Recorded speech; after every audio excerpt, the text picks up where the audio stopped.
holy cow moment here that we might see coming up for round number 5. Wow, Corey, you're really milking this bit. Really very nice.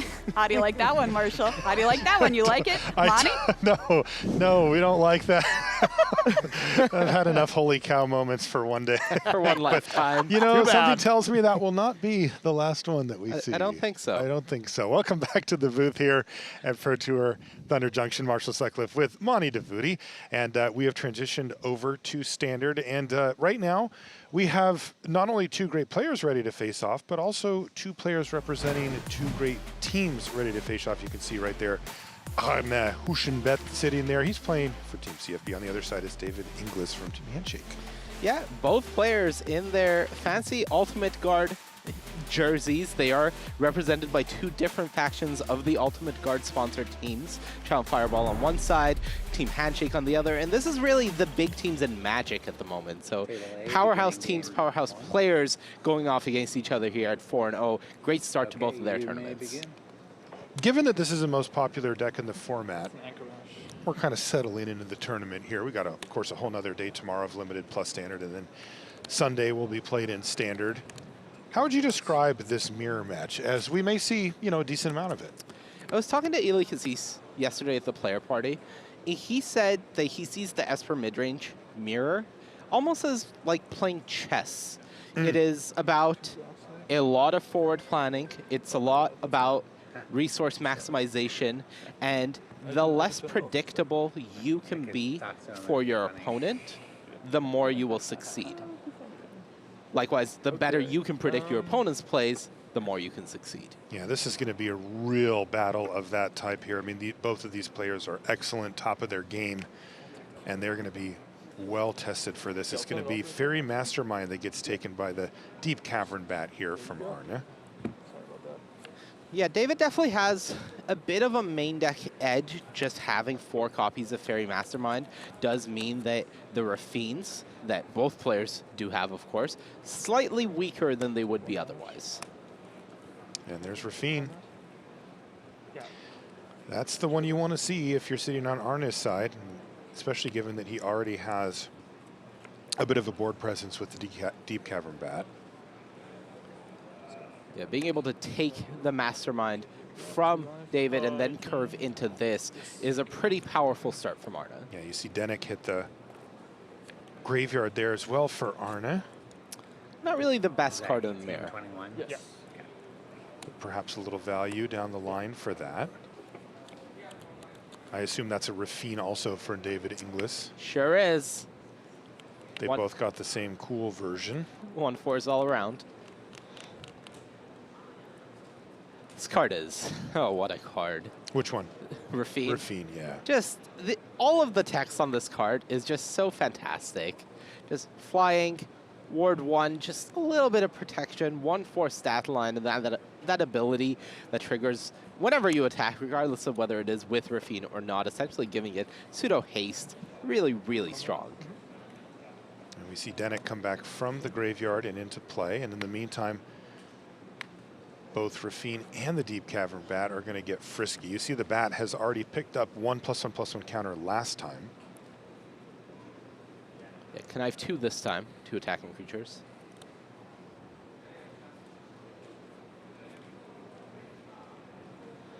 Arne resolving the trigger right now from Rafine. That was 2 cards this time.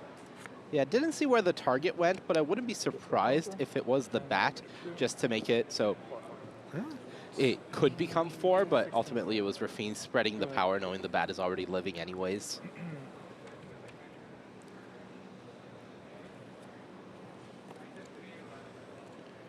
Yeah, getting Rafine out of range from some of the removal that David Inglis can have here as well.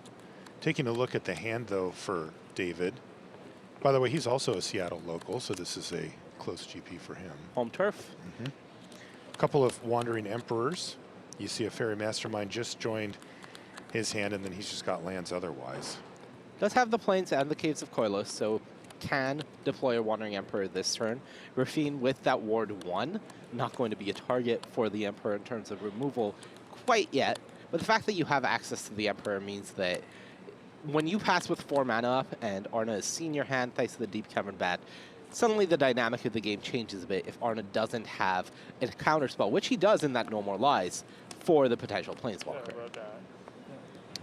And that's going to prompt the main phase here from David Inglis. He's going to run out the Wandering Emperor and take down the only viable target, the Bat. That does get him back another Fairy Mastermind into hand before passing the turn. With Rafine on defense and a Wandering Emperor on 1 loyalty. So it will likely not be long for this world. Yeah, an attack from Arne with both creatures, guaranteed to get the Emperor off the board. And then Arne has the option to pass with that Normalize up for a potential follow-up Wandering Emperor. So Arne's still in a good spot here, but David has the tools to start potentially fighting back with double Fairy Mastermind. Yeah, this is, you gotta feel like it's getting harder and harder. Like, this is the 3rd time that Rafine has triggered this game. Yeah, it's piling up. It really does. This amount of card selection, this amount of value coming out of a 3-drop is why this Esper Midrange deck is the most played deck in the room, if not the best. I think that is yet to be seen by the end of the weekend, whether it is truly the best deck in Standard or not. But certainly it is the most played just because of how good Rafine as a centerpiece of this deck is. So you were talking about Fairy Mastermind in the hands of David Inglis. He had one in his hand and then got one back from the Bat. You said it might be able to help him get back into this. What does that look like? So once David plays these Masterminds, if he can keep one, or even ideally, that die just got yeeted off the board. if he can keep one or ideally 2 Masterminds in play, then it wandered away. we may see Arne be a little disincentivized in attacking, because every time he attacks with Rafine out and draws that extra card for the turn, David gets an extra card, an extra 2 cards. That'll start adding up in tools for David to be able to combat what Arne is potentially doing. Well, here's Deep Cavern Bat once again, and it's going to see a second copy of the Wandering Emperor. Again, the one that was on the battlefield did just die. And then the 2 Fairy Masterminds that we talked about to go with 2 lands. Yeah, and knowing about this Wandering Emperor with the 5th untapped land means that this Rafine is in danger now. So though Arne has a Wedding Announcement in hand, does have, I believe, a copy of Virtue of Loyalty in hand as well, if he wanted to deploy one of those, I think he may just opt to keep up the Normalize and make the turn awkward for David. Just Rafine on the board, even if you add 1 Fairy Mastermind to it, is not going to do that much. Yeah, Arne's been able to use that early start that he had, the Bat into Rafine, and now he's in a position where he can either decide to protect it or push his advantage, and he's doing the latter here. He's going to go for the Wedding Announcement. Yeah, taking the Wandering Emperor out of the hand, saying that my board presence is too great for these Fairy Masterminds to really do anything. So instead, I'm going to get aggressive. I'm going to take your Wandering Emperor out of the hand. I'm going to be able to deploy this Wedding Announcement, draw an extra card, more resources to work with, and I can save this Normalize for anything you may have that actually matters, not these Masterminds.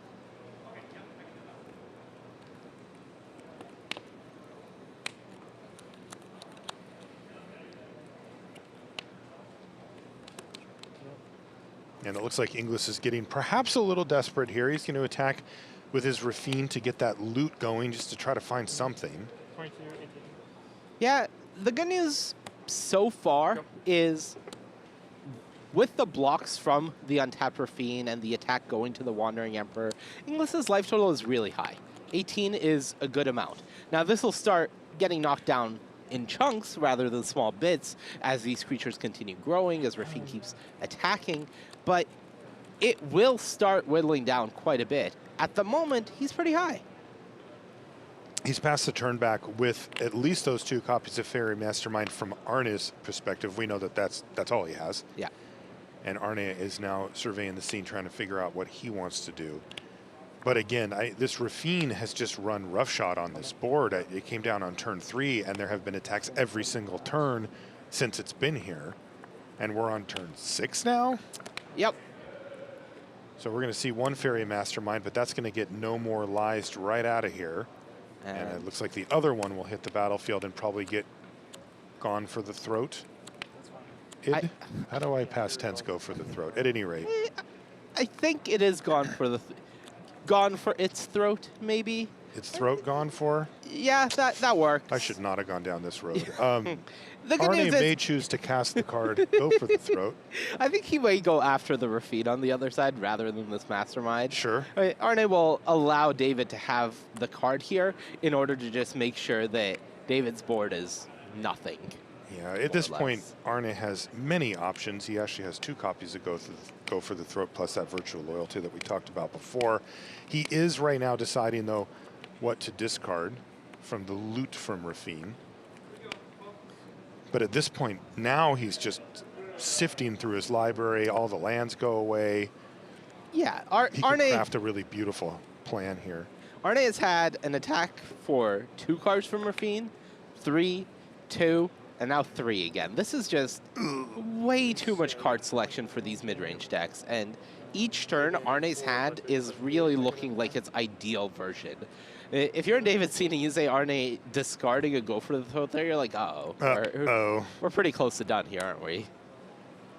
There's land number 4 now for Huschenbeth, as he's going to just go to end step here and get his extra card off of Wedding Announcement. David really never found a foothold this game.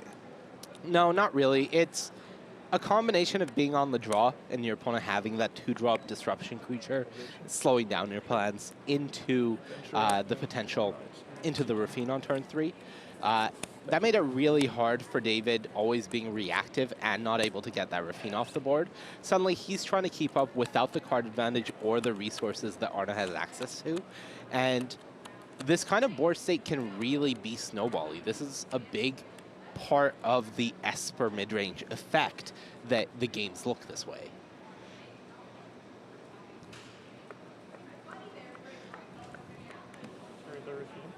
David is going to attack with both creatures and target the Rafine. Is there anything he can find here to help, like maybe make stage 1 of getting back into this game? He had 3 lands, and I think he drew 2 more, so... Okay, that shouldn't change anything. I think he's going to run out of Virtue here and hope that it resolves to untap these creatures. And it will, except for there will be 1 fewer creature. Right now, the Yeah. Mastermind does get nabbed. Yeah, like, Arne doesn't have to fire it off now. It's only for mana efficiency, but I don't believe he has anything in his hand, really. So he can wait and just Rafine on his turn, kill Rafine instead on his turn if he'd like. Well, he's doing the math right now to see if he can just kill David by removing a blocker. Exactly. That's what I was wondering. Yeah. And now David's doing the math to see if he's just dead. Yeah. And he is, in fact, just dead. That is game number 1 going to Arne Huschenbeth.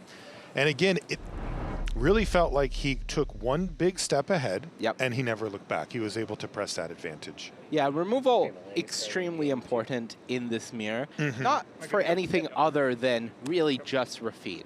If a Rafine goes unanswered on the board, there's a really good chance you're losing the game. Yeah, almost impossible to beat, and that's what we saw here. Land for both players. It looks like David's bad luck continues a little here. He's on 6 cards. Yeah, not the best hand. I don't know if that's the same Caves of Koilos or a second one, but no blue mana. So David is the one with the Deep Cavern Bat on turn 2 this time. But by the looks of his hand, no blue source means that the curve into Rafine probably not going to be there. And once again, we see the Virtue ran out on the main phase here. There's your 2/2 land go from Arne as he passes the turn back to David. David looking to equalize after a beating in game number 1. This isn't the way to do it. Drew no more lies for the turn, no blue mana. Are you serious? Yeah, so he's going to go for the Deep Cavern Bat here, but he will not be hitting his land drop this turn. That's right. Boy, he had the tools too. A blue source there. Would have been big. Then it would have looked actually similar to the first game, just on the other side. Yeah. But that doesn't look like that's what's going to happen. So Arne just says, okay, well, I'm going to show you all my cards, and you get to take one. That's the bad news. The good news is that David is going to go, and Arne is going to go, oh, really? Yeah. No third land, no blue. Okay. And Arne has a good hand. This hand has double Fairy Mastermind, so even if David was to take one would still come out on this end step. Plus a Wedding Announcement as a potential 3-mana play, plus Aclazos to come down in a few turns, and a Virtue of Loyalty to boot. So, Wow. this is a pretty scary hand, regardless of what David takes out of it. And David has to really hope that he can try to put on pressure using these removal spells until he finds his lands. End step, Huschenbeth is going to play the Fairy Mastermind and be thrilled to see no third land hit the battlefield here for Inglis. Speaking of thrilled, David's probably going to be pretty pumped to see that there was not a Rafine off the top of the library this time. Yep. As the Fairy Mastermind comes in after land number 3. Maybe the best case scenario for David in the spot. Arne looks a little tortured about this decision. A lot of information known. And again, we see main phase, and it's going to be a second Fairy Mastermind this time. Yeah, I think he just wants to make sure that... Oh, David with the slow roll. David is slow rolling himself. He knows how important this land is. Looks like our card spotter was quick with it. Yeah. It is Restless Anchorage, it seems. That's the start. Go for the throat to kill one of them.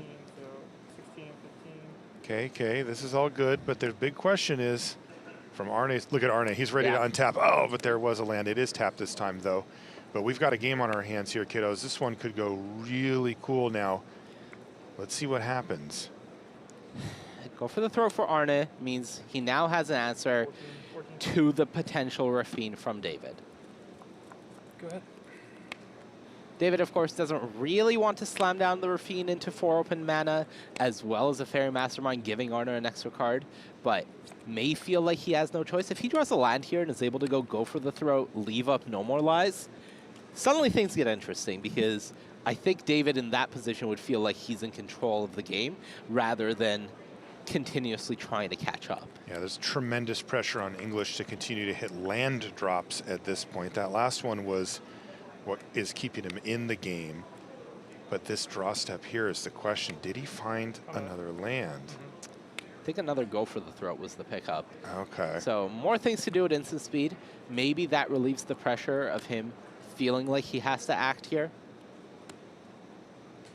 Because this is how these type of games can fall apart. Either you miss your land drop and eventually you get double spelled, or somebody can cast something and protect it, or you decide to press because you're like, well, I'm missing my land drops, I just need to run Rafine out here, and it gets countered, and then all of a sudden, you know, in tennis we call that breaking serve, right? It's right back in Arne Huschenbeth's court, and all of a sudden he can take the initiative back. Yeah, so Arne went for the Ardenvale Fealty off Virtue of Loyalty, making it 2-2. Declared a block, and now it's go for the throat, going after the Deep Cavern Bat. And this is David's choice whether he wants to go for the No More Lies, keep the bat alive, or let Arne have the Wedding Announcement and be forced to fire off this No More Lies next turn. And while Mani can sit here and break those down, those lines of play very quickly, nice job, Mani, it is much more difficult for David to have to actually make these decisions about what to do. Stage 1 is understanding what the decisions are. Stage 2 is put yourself in David Inglis's seat, and he has to actually decide. Yeah, it's rough. When you're missing land drops, there is, at least at a lower level of playing Magic, there's almost this compulsion to hold on to the resources you have. So when you see both of your creatures dying there is this instinct to, I need to keep one of these alive because this is all I have. But at the same time, David understands that that is not how he can win this matchup. And when Arne goes for the Virtue here, now David has an interesting choice, because he could counter this, or he could use the redundant answer he has in his hand and go for the throat, killing the Mastermind, and say, Virtue doesn't do anything with no creatures on the battlefield. You can have this one. I'll use my No More Lies on your cards that can matter. So on a creature. A creature. Especially with another go for the throat. The first creature, not that big of a threat.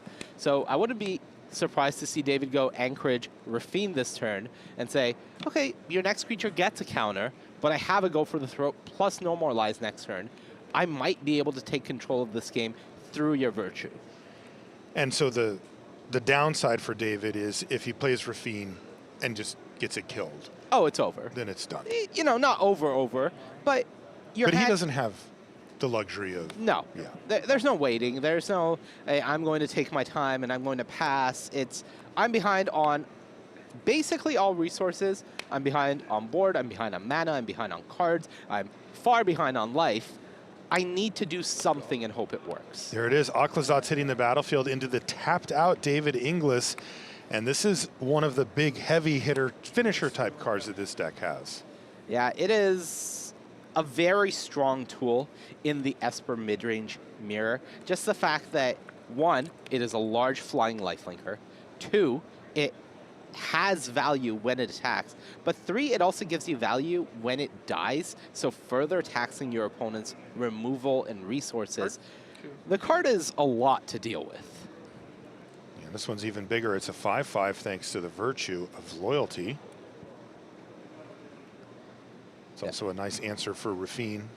Attack into this. Yeah. David does have the go for the throat, so could go after the Aclazots, but looking at Arne's hand, only 2 cards left in it, so not that far away from flipping the back god back From just into getting it back Aclazots. anyway. Yeah. I wonder, I mean, does David have any long-term answers? Yeah. Certainly not in hand. Not in hand. The ideal answer is Wandering if Emperor? Arne goes for an attack, you Wandering Emperor it. The issue is with that virtue of loyalty, one, the attacks are really big. Two, if you don't have it at the moment, then they just untap it. So you have to have it that attack step. It looks like David's going for upkeep, go for the throat. Yeah, so when Aclazots comes back, it does come back tapped as Temple of the Dead. So by doing it on the upkeep, you're essentially giving yourself an extra turn cycle where Arne can't transform back into Aclazots and continue pressuring you. And this really does show, because David does not want to expose himself to a counterspell or something like that at this point, but he's recognizing that I have to try to get every ounce of time and anything that I can out of these. And basically what he's showing is that if Arne has anything at any time, he's done, right? Yeah. He knows that in order to win this game, he has to walk a very, very fine line of Arne not having the right answers at the right times. Yeah, and I think the interesting thing here from David is, and it really speaks to how big of a threat Aclazots is, David gave up an attack step from Rafine to do that upkeep go for the throat. That's how big of an issue that card is. Huge. Guilt against that. Yeah, you're gonna. We're Yeah, in the end triggers. step, Yep, so yep, yeah, yep. I'll put the triggers Yeah. together. Get one on. Yep. And before this trigger resolves, Okay, sure. I activate. No, actually, don't lose one life. Activate with itself. The anchorage. Okay. So both get a counter. And then untap. With the trigger, untap trigger on the stack. Okay. Yeah, that returns. Yeah. Okay. Cool. Just So while like the way this. is completely Yeah. clear, there's the Fairy Yeah, sorry, Mastermind. this guy. Yep. Both of these do get counters. Yeah, Arne stack the triggers, so the counter triggers on the stack, resolve the Make a Soldier trigger, then activate Anchorage, tapping itself, so that can get a counter as well and be untapped, essentially only paying 2 mana for it. But with that in response, David used the opportunity while there was only 1 mana up to get the Mastermind onto the battlefield. Now things are growing, but David has an Aclazots. He has a No More Lies. No More Lies not looking particularly good in this position anymore. And he's short of mana on the Aclazots as well. Yeah, so I think it's time to attack with both.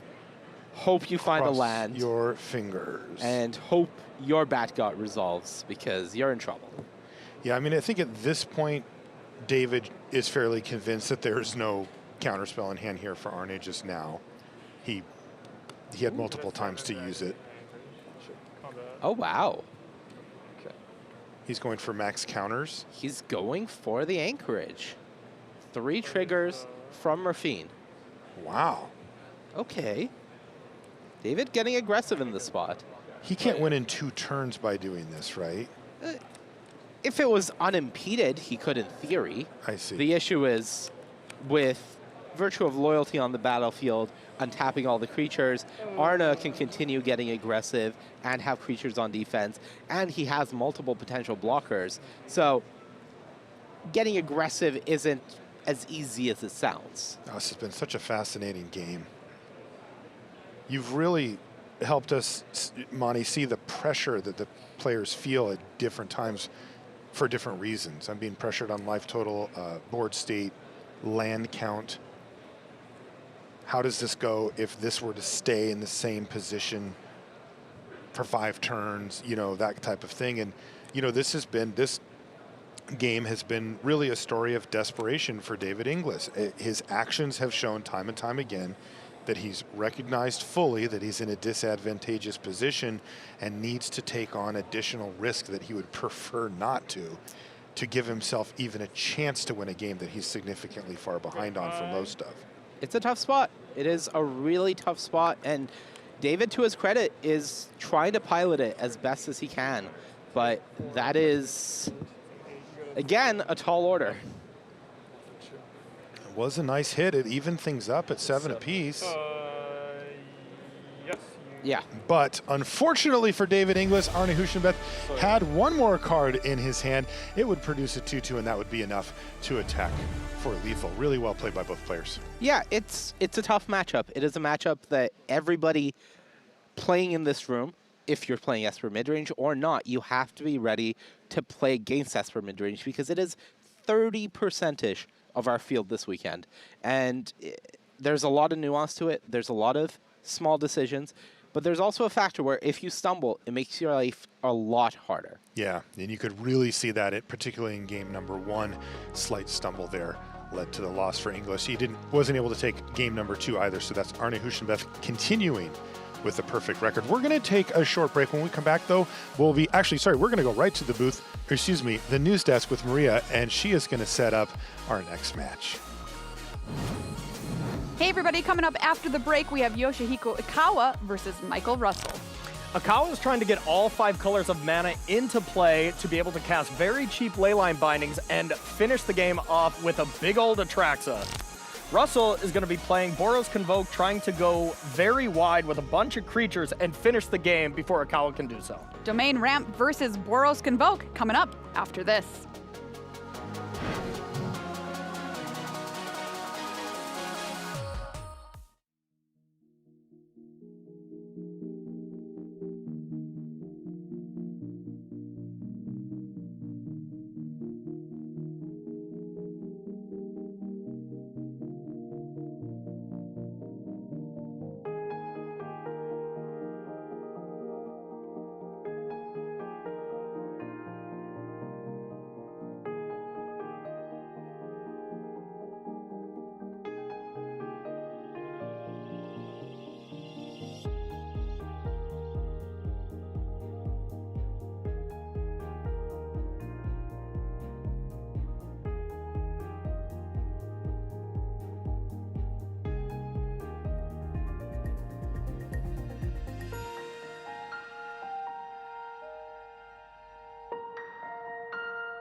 And welcome back to coverage here of Pro Tour Thunder Junction. Marshall Sutcliffe with Monty DeVuy, and we are bringing you coverage of Standard here on day number 1. We've already done our draft for the day, and now we are getting right into Standard.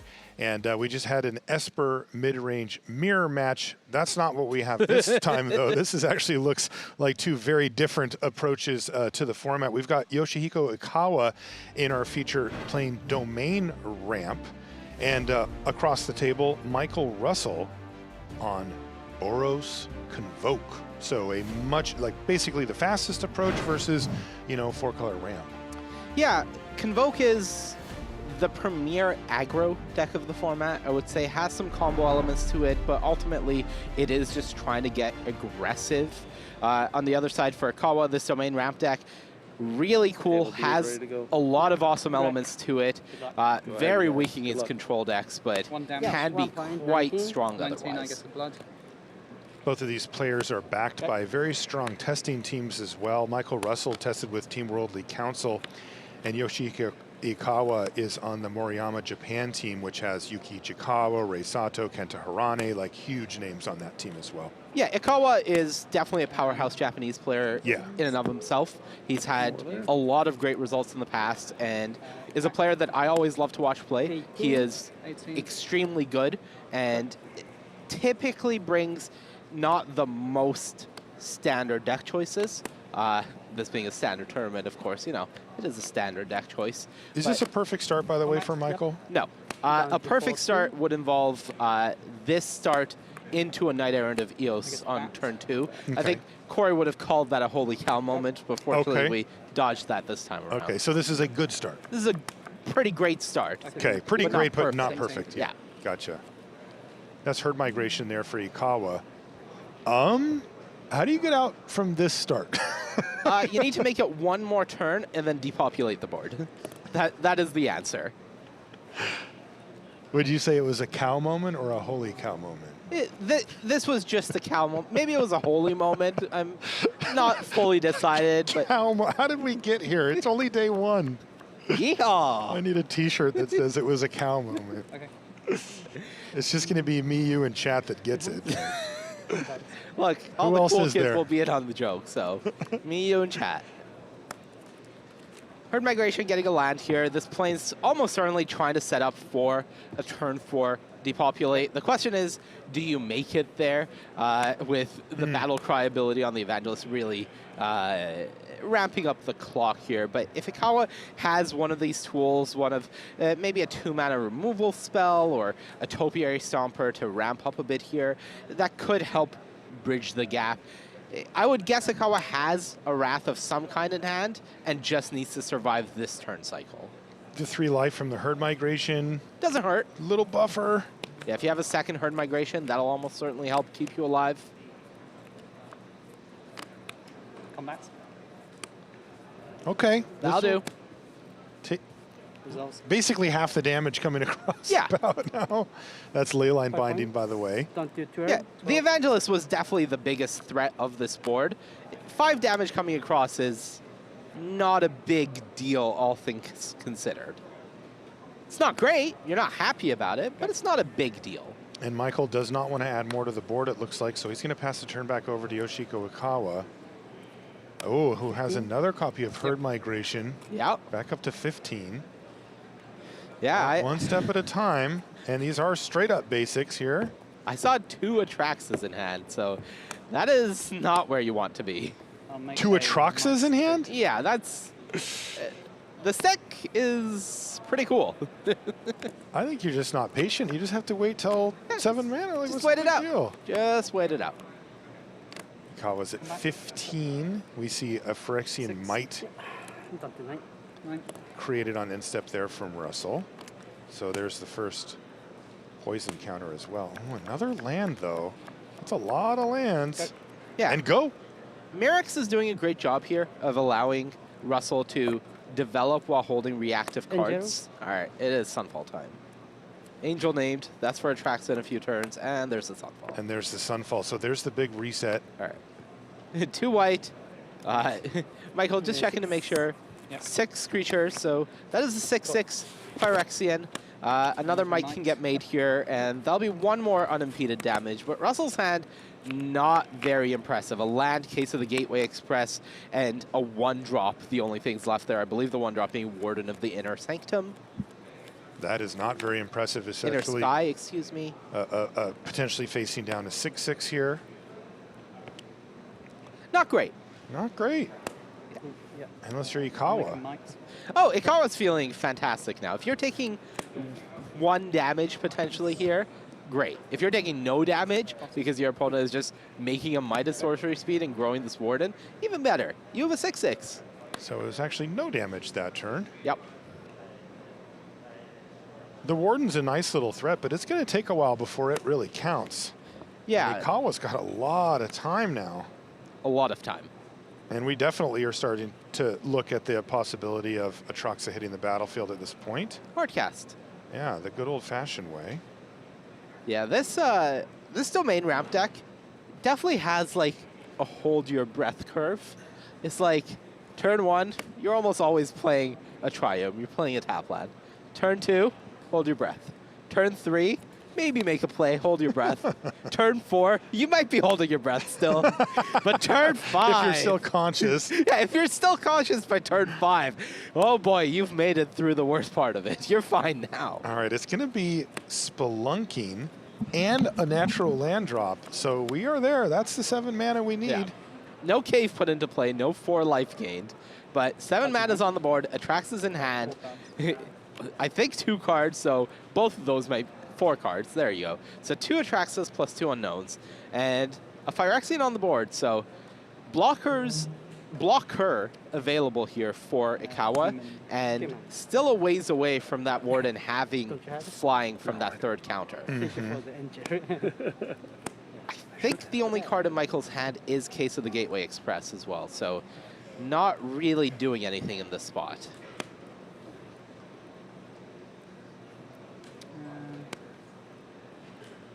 Activate Warden. Michael's going to activate the Warden once again. That does also come with not just the +1/+1 counter, but a scry 1.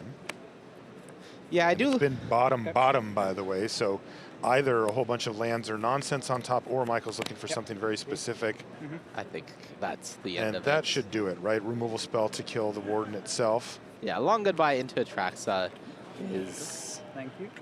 Long goodbye, short game 1. Swap it out. Ah, yeah. Okay. Thank you.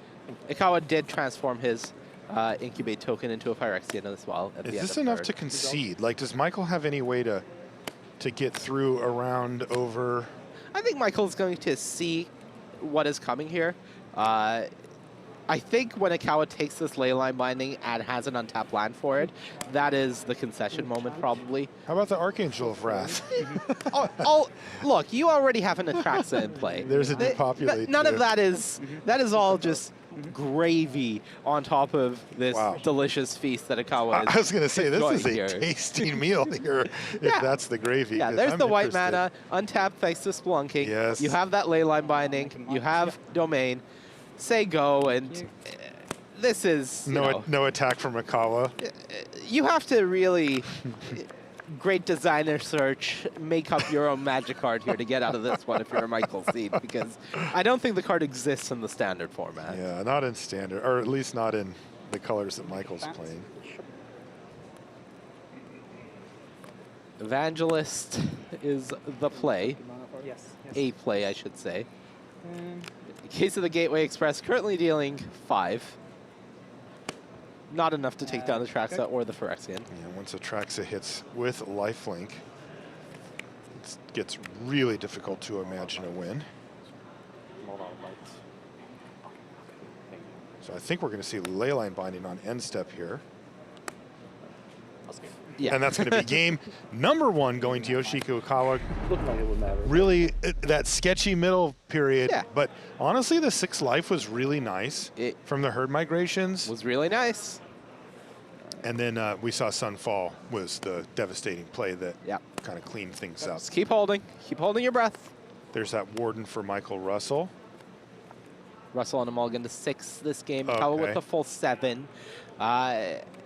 It's weird mulliganing with the Convoke deck. It's a bit of a combo deck, so you do want to try to find your pieces. You want to have these explosive starts that lead into Knight Errant of Eos to get back your card disadvantage.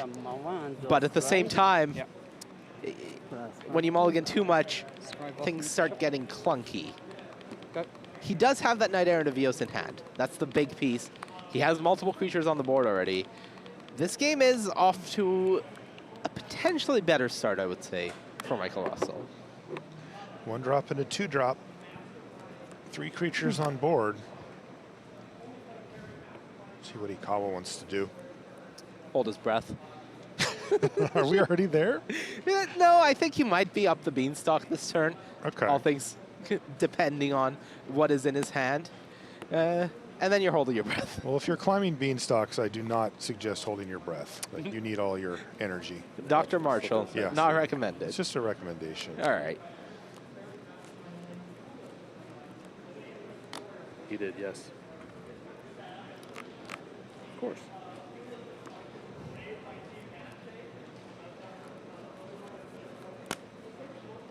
Plays his land for the turn. These type of decks are notoriously difficult to play.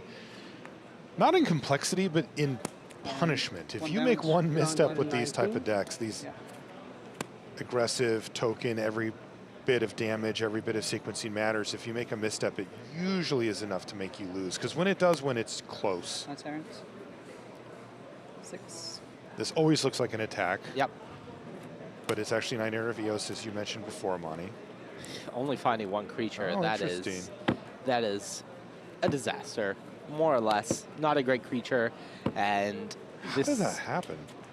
bad luck. Look, Magic is a game of variance. We as players do everything we can to mitigate that variance. We design decks by the numbers. We do the math. We do what we can to give ourselves the best chances of things working. But sometimes the collected company misses. Sometimes you hit one creature. Sometimes it just isn't there. And you chalk it up to bad luck. Unless you're Seth Manfield. Yeah. Had a chance to chat with Michaell at the player registration yesterday. He's from Sydney. Okay. He was sitting with the other Australians, but they all kind of tested together. But like I said, he's on Team World League Council, so he had a different take on the format. Yeah. I mean, World League Council, you know, originating from that Australia-New Zealand area, Zen Takahashi, the captain of the team, hasn't been qualified for the past few Pro Tours, I think, but still from talking to those guys, what I hear is at least the pre-planning period before actually arriving in the city for the Pro Tour, even when not qualified, Zen does a ton to help out the team with their testing.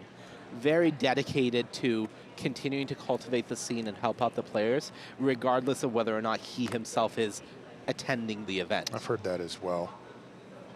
I've also heard he's like really good with a spreadsheet. Really good. I don't know if he's like Yakub Toth good, but really good. All right, they're Sanguine Evangelist now for Russell. Are we finally going to see an attack? Probably. Ikawa's still holding his breath. He's at 22. Holding his breath. Combat. Here we go. There we go. Those are actually attacking. Actual Not those attacks. ones. Those ones. Those ones. 5, 6, 7, 10-ish. And you see the Evangelist sitting up top there, but that's ready to pile on a ton of damage next turn, assuming the board state looks even remotely what it looks like here. Assuming the board state doesn't get depopulated suddenly, you know, for reasons. And that's what we're talking about at this point, right? Yeah. Look, when you're taking an attack for, I think I did the math for 10 here, you go down to 12. If you don't have the Wrath next turn and you don't have something to mitigate a big chunk of damage, because more damage is going to get added onto this board somehow, either that Evangelist or otherwise, you're in trouble. 7 damage. Yeah, there's a little bit less, so down to 7 damage instead, thanks to Long Goodbye. Does that... It helps. It means that... Does that indicate to you a lack of depopulate? It indicates to me that Ikawa has Sunfall, not depopulate. I don't think he would have kept a 7 that has no Sunfall, no ramp, no depopulate, and no way to get to them. So when I see him keeping a 7, I think that he has some number of these things. Okay, well, he's got Spelunking, and off the top was a Rafine's Tower, by the way. So he now has 2 mana available, perhaps another removal spell in the making? I'm thinking Leyline Binding going after this Okay. Evangelist is Because he's the not most dead likely on answer. board, right? He had Probably 7 2 attacking previously. Evangelist adds Come back. another 4, Whoop. I believe. Oh, I got a little Evangelist preview of has an Archangel of Wrath there. Nothing. Yeah, I that's- wonder if Michaell saw that. Not that he can do 2 much, points but down just to 7. Yeah. curious. So down to 7. But yeah, that was an Archangel of Wrath that Ikawa accidentally dropped on the table. And it looks like Gobakon is going to deny that one. Oh, okay. No Sunfall, so taking this Archangel is a really big hit.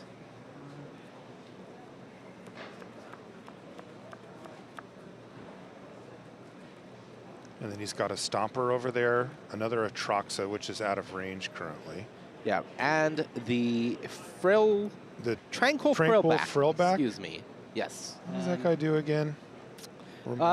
Has some options. Gains some life, destroys an artifact or enchantment, exiles graveyards. Right, and that's when it gains 4. Yeah, okay, there it is. Yeah. So 3 mana, 3/3 gain 4 against this board would be decent.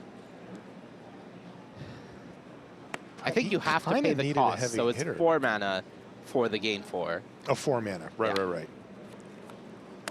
Ah. Oh! Hey, Marshall. That wasn't in hand this a second ago. There's an old adage. Sunfall. There's an old adage that Magic players have said going back, you know, You can't something the top of the library. something top of my deck. Oh man! I don't remember exactly how it Oh. goes, but you know.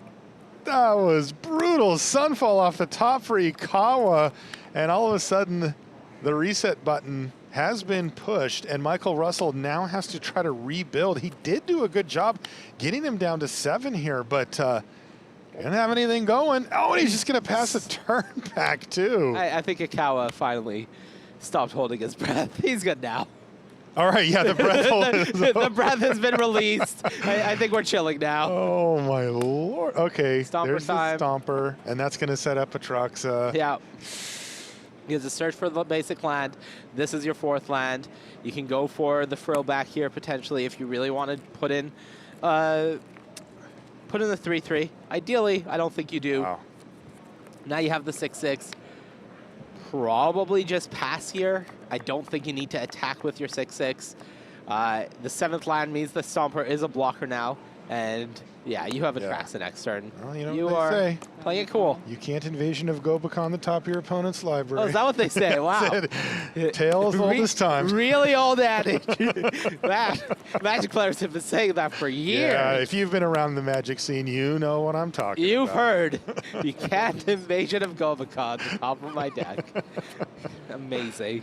There's a blood token hitting the board thanks to Gleeful Demolition. So this was a nice rebuild here for Russell. The issue he's facing is going to be Atraxa. Yeah. How is he getting around that? This is a great rebuild. That Imida's Recruiter is a potential start, but realistically, you're not. That's the big answer. You get Atraxa down with this Spelunking. Whatever land you find will be untapped. You're more likely than not going to find the Leyline Binding, and then you have 3 blockers, one of which is a 7/7 lifelink, and things are going downhill. Ikawa picked up game number 1 in similar fashion. After a key sweeper, it was also Sunfall that time, reset the board and gave him the breathing room needed to start resolving these really heavy hitters, which he's just about to start doing now. Also worth noting, you know, our players here are 4-0. They both had a perfect draft this morning. That's hard. And then they won their first round of Standard as well. And, you know, Domain Ramp is one of the decks that actually has a pretty good Esper mid-range matchup. You know, not great, but pretty good as far as things go. So picking up wins against these non-Esper decks. Oh, look, Leyline Binding and a white land. All right, then. We have seen this story I have. very much so. I see a sorcery, an enchantment, a creature. Yeah, that's one of the other cool things about Atraxa in this list is that it very often hits that enchantment. Sometimes that's one that can be difficult. So, I'm wondering about Sunfall versus Herd Migration as the sorcery pick here. right. Are you really firing off a Sunfall when you have... Well, actually, is the Incubate token awoken? It is. Okay. He flipped it at the end of Michael's last turn. So you're going to lose that? The Yeah, let's go. stopper? Okay, All it's time right. for some aggression. Yoshihiko knows what's up. Look, if I'm going to pay 5 mana to wipe the board and get 1 creature, I'm going to pay 7 mana and put 5 blockers on the board instead. It's not like Michael's going to make my board not block. Right, They're basically the same thing. except for you can attack with one of them. Ah. Oh, Okay, Ikawa. all right, So all the counter argument is if you do, for whatever reason, play a second Sunfall, like there is no way that Michael can summon up enough cards to get back, right? Yeah. The real answer is Sunfall is a panic button here. Yes. You're not firing it off if your Atraxa is still on the board, but should your Atraxa leave the board 16. somehow, Go. then you have your panic button available to you. So let's say that Michael untaps top decks and says, kill your Atraxa somehow. I don't even know if that's a thing here. But if so, Ikawa would prefer to have You're on a hard 7, reset. Yeah. Yeah, 7, right? That is the less risky card to have left. Ikawa is operating in the world where if he untaps with this Atraxa and the hand that he has available to him, the game is over. So what happens if he untaps and doesn't have the Atraxa? He's going to want to Sunfall the board, and then the game is over. Realistically, none of these are going to happen, but Well, the game is going to end. yeah, that part's going to happen. Yeah, that part's going to happen. that part's definitely in the works. Go. Yeah, no attacks here from Russell. Yeah. Cracked a clue, did everything he could to try to find something going, but ultimately he's just going to pass. Ikawa has to decide if Leyline Binding is something that needs to be fired off here. Yeah, this is a main ramp deck. You know, as I've mentioned, a lot of holding your breath. But man, after if you finally let that breath out and you have an Atraxa in play or you've Wrath or Archangels or whatever, and then you're breathing again, oh, it's a lot of fun. The cards you're playing are delightful. This thing turns the corner real hard. Yep. And then hits the gas from there. Angel. Is that? Angel. Angel, naming Angel with Cavern. Yep. Angel, I'm sorry.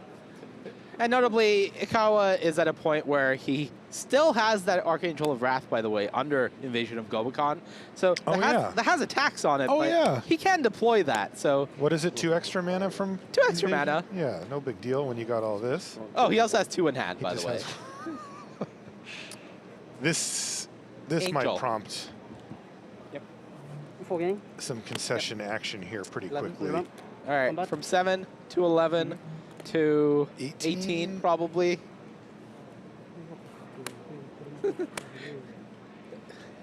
I do Yeah, love get it in there. Get it in there. the hesitation. Maybe I don't attack. Never mind. Never mind.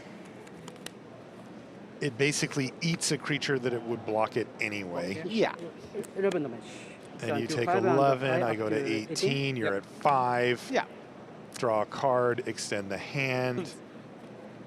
I've seen this story before, Monty. Long goodbye in hand that is face up. Just, you know, necessary or otherwise. I too have seen this story before. It's a really good story. And there it is, Yoshihiko Ikawa picking up the victory in convincing fashion. It always comes down to that inflection point on turn 4, maybe with the help of a little bit of ramp there from Ikawa, when you see a sweeper or some big stabilizing type play hit, and once it does, no coming back there. Yeah, I think the Convoke deck tried really hard, played every turn to its maximum potential, but ultimately there's a window, and if you don't kill your opponent in that window, it's over. Yeah, window gets shut, and that's what happened here. So perfect record there for Ikawa. We've got more standard action to bring you here, though. We've got Shota Yasooka playing against WIlly Edel. No, that's not a typo on the record either, by the way, Monty. You see that 3-0-1. That means that Shota, after 3-0ing draft, took a draw. Yeah, with Azorius control, I think that is less surprising normally, but it's always surprising to me when Shota Yasooka picks up a draw, because anyone who's ever watched the man play Magic, he is blisteringly fast. Extremely fast. Two Hall of Famers facing off against each other here in game number 2 with WIlly Edel having picked up game number 1. Looks like a mulligan to 6 for Shota by the looks of it. You can see we're going to speed it up just a little bit to make sure that we can fit this in. I don't know to our if schedule. we can handle Shota. Shota. Up. Yeah, if you saw, but WIlly's t-shirt said double infinity because, you know, when an infinity is not enough.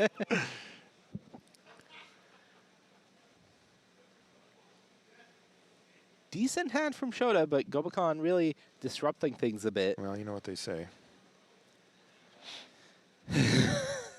Get lost, and what is that, memory deluge? That is a memory deluge. And a couple of lands there for Shota. Here it is, Lauren. No, unlucky. Doesn't always ring true, I guess. Maybe he drew and decided not to play it. You don't know. You never know. Ooh, Urbrass Forge. Cool sideboard tech here, huh? That's not main deck, is it? It is not. It is very cool sideboard tech. It is quite a beating against these controlling decks. It just sits there, and if they don't have an answer to that type of permanent, it will at some point produce something that wins you the game. Should have had an answer. It's just, you know, under that invasion of Gobakon right now. True. It can come down next turn. Okay. It's probably not going to be too late. As long as this Forge is really the only pressure that WIlly has available to him, Shota can probably get it off the board in time. No great targets for Get Lost, but... All right, Gobakon flipped for WIlly. Oh, okay. That poor Lauren's just sitting there. Yeah. Hanging around. Next turn. Lauren will get her day. And that's a nurturing pixie there. Follow-up for Edel. Oh, man. That's action. a cool combo. Yeah, that's going to prompt the memory deluge to get cast here from Shota. All right, 2 lands. Finding Iganjo and another Get Lost here. That is a pretty good pickup as far as things go.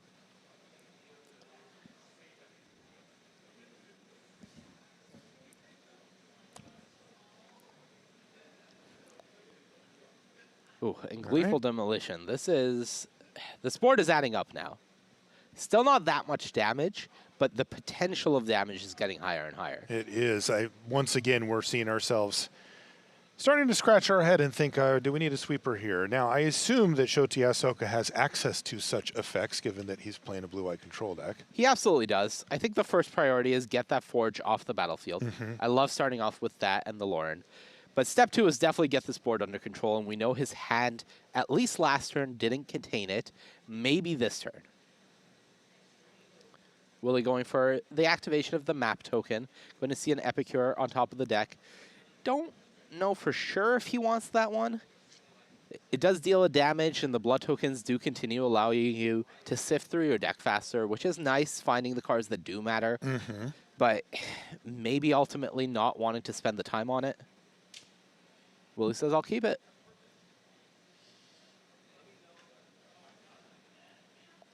Okay, it looks like the Pixie is going to attack the battle. Yeah, that'll flip it. Which is exactly what's happened here. So that's the second time.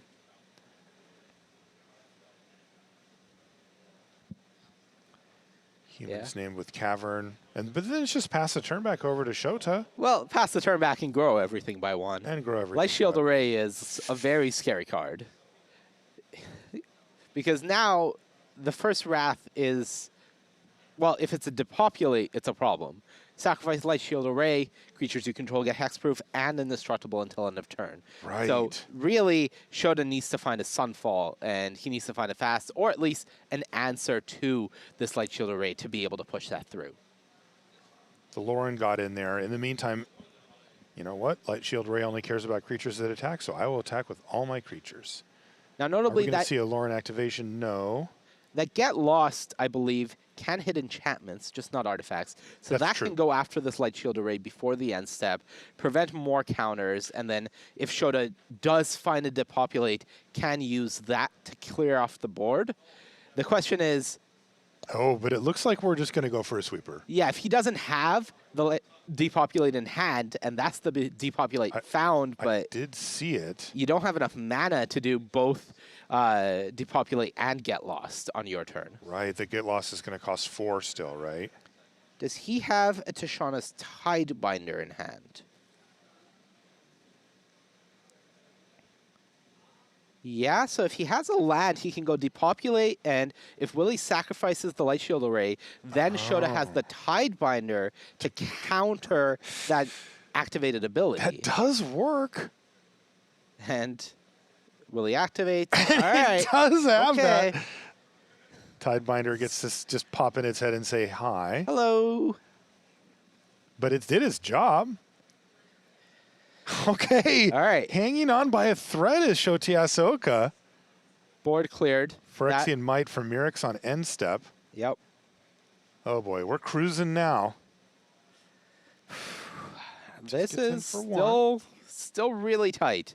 I think another Gleeful Demolition is in WIlly's hand, so can use that. And the Epicure coming down does get another ping in. This is really tight. This is super, super close now. Smirix is an issue. This is a turn. Yeah, you know, this is an annoying match for Shota, right? Yeah, Shota. Mirix plus the Urbas Forge are ways that, like, are to recover post sweeper, Yeah. but then it also just puts out these kind of very quick, very explosive boards that force you to have a sweeper. That's a lot. Yeah, Shota brought a creatureless control deck here this weekend, trying to really target and prey on the Esper midrange decks. This is not the type of matchup that you really love to play against. They have a lot of annoying ways to tax your cards that matter and ignore a lot of your cards that don't. Yeah, that's really tough combo. I think Shota needs a Wandering Emperor here to have a real shot in this game. Shota has the get lost over there. Another Forge. That is a big issue. So now it's Mirix Forge, and actually what has become a decent board as well. There's the Tidebinder, and that will actually shut off the Forge. Yep, loses all its abilities. Now Tidebinder is a blocker as well. That blocks everything, and I think there's an Iganjo in Shota's hands. So really, attacks shut down for the most part. WIlly can try to push more damage through, of course. We're going to see a Blood Token. No, yeah, it's going to get sacrificed to Gleeful Demolition. Oh, and there is a Wandering Emperor too, Monty. All right. Okay, never say never. Never say never. This is getting a lot more interesting. That was no attacks there from Edel thanks to that 2 toughness Tidebinder. Yep. Still has Get Lost hanging out there as well. Can make another token. That's 3 blockers for 6 attackers. I believe there is an Iganjo in hand, so that's a removal spell. 1 unknown card from what I can see so far. It's a land. Yeah, I think Shota has to go make a token. Pass.